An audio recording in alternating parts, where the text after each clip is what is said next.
Bonjour, on va essayer aujourd'hui de faire la correction de la première semaine, l'évaluation hebdomadaire pour la section lettres. Ici, il te dit que ABC est un triangle tel que on sait très bien mesure de l'angle A, mesure de l'angle B, et alors on peut chercher ensemble la mesure de l'angle C. Ce qui veut dire pour nous 180 degrés moins le 57 degrés et le 43 degrés. 57 et 43, ça nous donne 100 degrés et par la soustraction, on obtient que le troisième angle, c'est égal à 80 degrés. On sait encore, en plus, que le petit a, sa longueur est égale à 13 cm.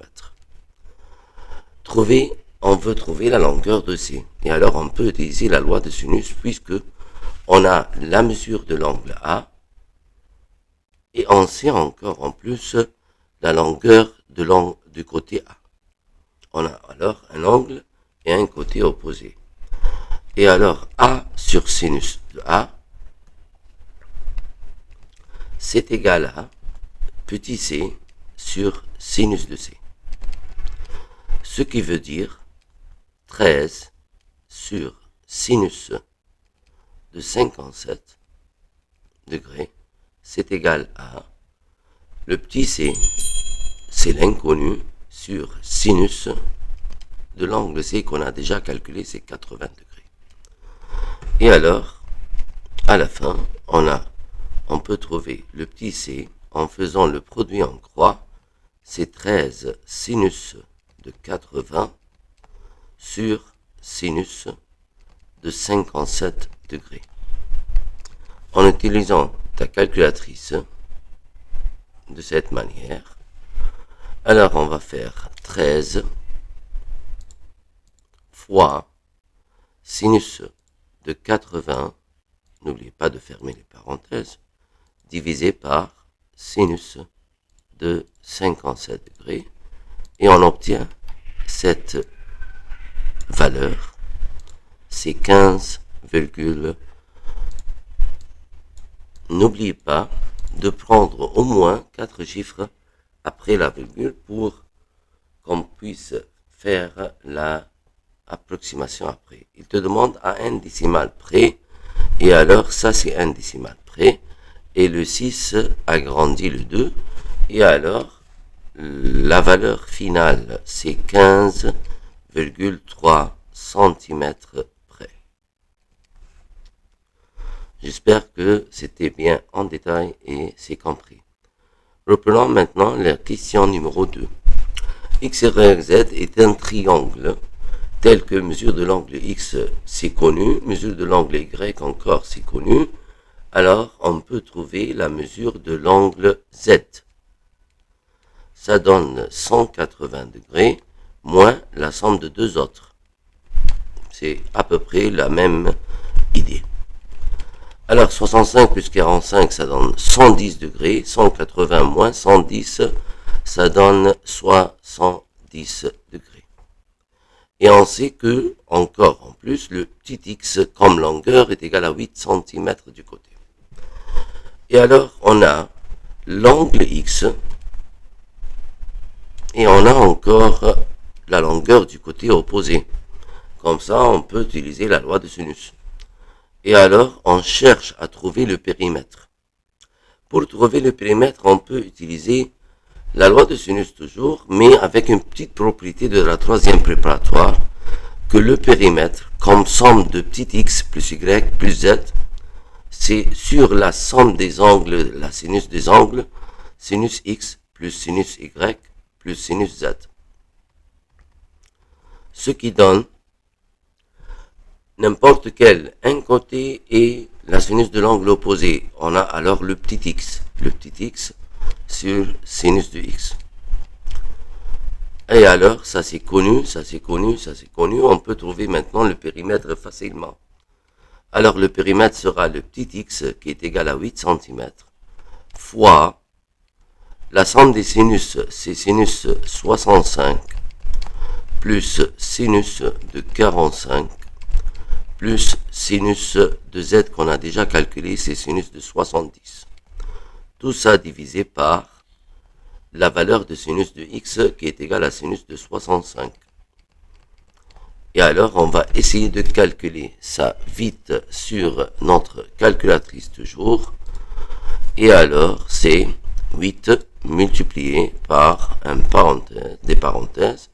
On va mettre sinus de 65 plus sinus de 45 plus sinus de 70. N'oubliez pas de fermer les deux parenthèses, parenthèse de sinus et parenthèse de tout le facteur, et on divise tout ça par sinus de 65.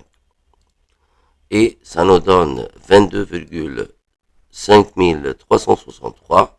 Ça suffit de prendre au moins 4 chiffres pour qu'on puisse, pour pouvoir trouver la valeur approchée si c'est demandé. Si c'est pas demandé, laissez 4 chiffres. Et alors, ça c'est le périmètre de ce triangle. Prenons maintenant ABC, la troisième question. Alors, on a ABC est un triangle tel qu'on a l'angle A est égal à 30, B est égal à 100. Alors, obligatoire, on va trouver l'angle C. C'est le troisième angle dont la somme toujours est égale à 180. C'est égal à 50 degrés. Et ça, c'est la première chose à trouver. Et on sait encore que le périmètre est égal à 20 cm. Il te demande de déterminer la valeur de A plus 3B. A plus 3B. Et alors, si on va noter ensemble, on doit chercher la longueur de petit a, on doit chercher la longueur de petit b. Alors, a sur sinus de a est égal à petit b sur sinus de b est égal le périmètre sur la somme des sinus. Sinus a plus sinus b plus sinus c. Et alors, on peut trouver tout simplement A plus 3B en une seule étape, en utilisant les propriétés de troisième préparatoire. Ça veut dire en multipliant ce rapport par 3, et comme ça, A plus 3B par addition, on fait ici sinus A plus 3 sinus de B. Mais celle-là, ça sera un peu compliqué. Essayons de le faire étape par étape. On va trouver le petit a en faisant le périmètre 20 multiplié par, en faisant le produit en croix avec ces deux rapports. Et alors, c'est 20 fois sinus de a, c'est sinus de 30, divisé par la somme des sinus, sinus a, plus sinus b, plus sinus c. Et on va le calculer à la calculatrice, ce qui donne 20 multiplié par sinus de 30, et on divise tout ça par la somme des sinus, entre parenthèses, n'oubliez pas de mettre le dénominateur entre parenthèses. Et alors sinus de 30 plus sinus de b qui est égal à 100, plus sinus de troisième angle qu'on a déjà calculé, c'est 50. Et alors, il nous donne 4, on peut prendre seulement 4 chiffres, voilà.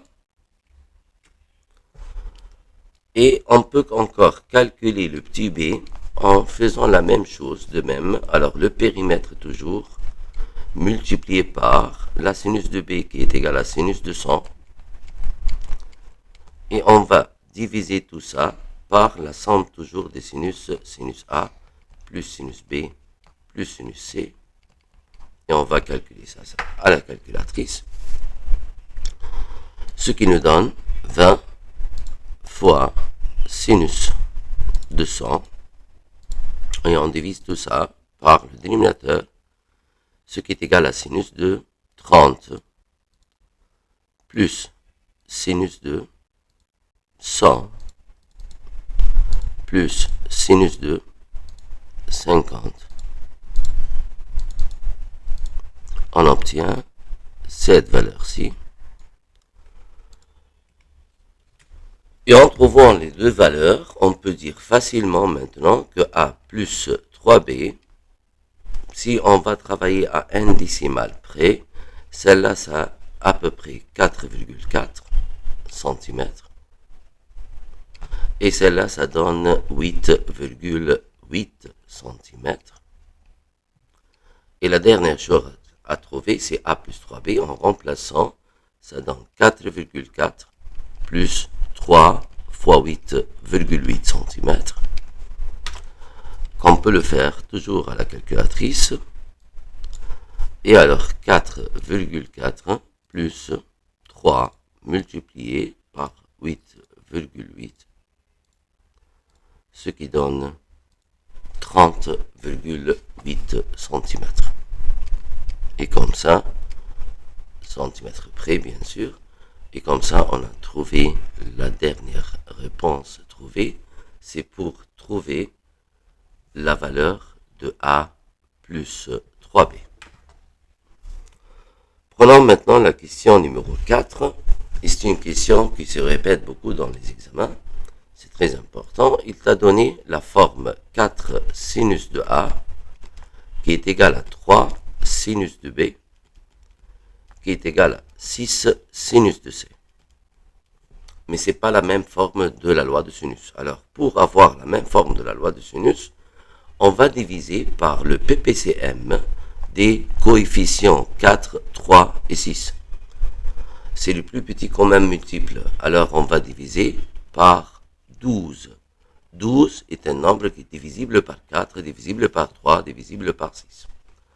Et alors, si on va diviser chaque terme ou chaque membre par 12, on obtient la forme de la loi de sinus.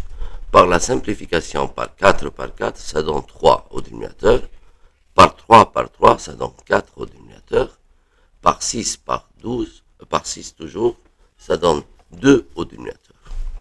En reformant maintenant la loi de sinus pour l'écrire comme il faut, et alors c'est 3 sur sinus de A en faisant l'inverse, 4 sur sinus de B, et on a 2 sur sinus de C. Et on sait qu'ils sont tous des quantités proportionnelles. Et alors, finalement, A, AB, AC, soit que le 3 c'est la longueur ou le rapport, puisqu'on cherche un rapport, on peut dire c'est 3 à 4 à 2. Attention à cette question, il peut changer l'ordre. Il faut bien respecter l'ordre A, AB, AC. C'est comme A, AB, AC dans la formule donnée. Ok. Reprenons maintenant ensemble la question 5. Dans un triangle XYZ, on a les rapports entre les angles. Et alors, on peut dire facilement que mesure de l'angle X est égale à 2 parties. Mesure de l'angle Y est égale à 3 parties. Mesure de l'angle Z est égale à 4 parties. Alors, X, c'est 2K par exemple. Mesure de l'angle Y, c'est égal à 3K. Mesure de l'angle Z est égale à 4K. Dans la somme des trois angles, normalement, sûr et certain, c'est égal à 180 degrés. Et pour le nombre de parties, est égal à 9K. Alors, ce K, en divisant par 9 les deux membres, on obtient le K est égal à 20 degrés. En remplaçant maintenant dans les mesures des angles pour les savoir, on pourra facilement trouver que 2 fois 20, ça donne 40 degrés. 3 fois 20, ça donne 60 degrés. Et 4 fois 20, ça donne 80 degrés. Et pour s'assurer, la somme vraiment, c'est égal à 180 degrés. Deuxième partie de la question. Il te donne que x est égal à 15, et ça c'est la longueur d'un côté. Et il demande de trouver l'air. Pour trouver l'air, on a besoin d'un autre côté encore. Alors, facilement, on peut dire que x sur sinus de x, c'est égal à y, par exemple, sur sinus de y. L'inconnu pour nous, c'est y. Alors, le petit y est égal x qui est égal déjà donné à 15 cm, multiplié par la sinus de y en faisant le produit en croix, alors fois sinus de 60 divisé par sinus de x, qui est égal déjà trouvé 40 degrés. Alors on va calculer cette valeur-là en utilisant la calculatrice. Alors on a 15 fois sinus de 60 divisé par sinus de 40. Et on obtient notre résultat, c'est 20,209 là. Puisqu'on a maintenant la valeur de x et la valeur de y, on peut dire facilement que l'aire de triangle XYZ, c'est égal à 1 demi, le petit x multiplié par le petit y, multiplié par la sinus de l'angle compris entre eux, c'est xy, alors c'est la sinus de z. Ce qui donne facilement, voilà, 1 demi, multiplié par x déjà donné, c'est 15, multiplié par y déjà trouvé, c'est 20,21, fois sinus de z, c'est déjà calculé, c'est 80 degrés. Et tout ce qu'on a, c'est de trouver le résultat sur la calculatrice maintenant. Alors, 1 demi fois 15 fois 20,21 fois sinus de 80 degrés. Et la réponse, c'est 149,272. Comme vous le voyez. Et ça, c'est le bon résultat de notre question. D'abord, bien sûr, en plaçant les unités en centimètres carrés. J'espère que c'était bien compris pour la question 5. Puisqu'il a demandé à 1 cm² près, tu peux l'approcher. Alors le 2 n'agrandit pas le 49, alors on dit à la fin c'est 149 cm² près. Alors, il te demande ici, dans la question numéro 6, de démontrer, à savoir si y est une fonction en réel en x, oui ou non. Comment donner la décision que cette fonction devant nous est une fonction réelle? Algébriquement, que chaque x a une seule image en y. Mais on a pris une méthode en classe qu'on appelle le test de la droite verticale. Tout ce qu'on a, c'est de tracer une droite verticale, comme celui-ci. OK. Et après, on va prendre cette droite et on va le bouger, pivoter, horizontalement, comme ça, et on va voir combien de points il va couper. Ici, il coupe toujours un seul point. Dans l'axe des Y, il n'y a pas de point, mais il coupe toujours un point, pas plus. C'est pour ça que la première est une fonction. Même au point où il y a x est égal à 0, les deux points sont ouverts. Pour la deuxième fonction, pareil, on voit qu'il y a toujours un point. Le point d'intersection, c'est un seul point. Même en x est égal à 0, c'est un point. Et alors, les deux fonctions sont des fonctions réelles. Cette fonction est une fonction réelle et celle-là est une fonction réelle. Et cela signifie que chaque valeur, chaque x possède une seule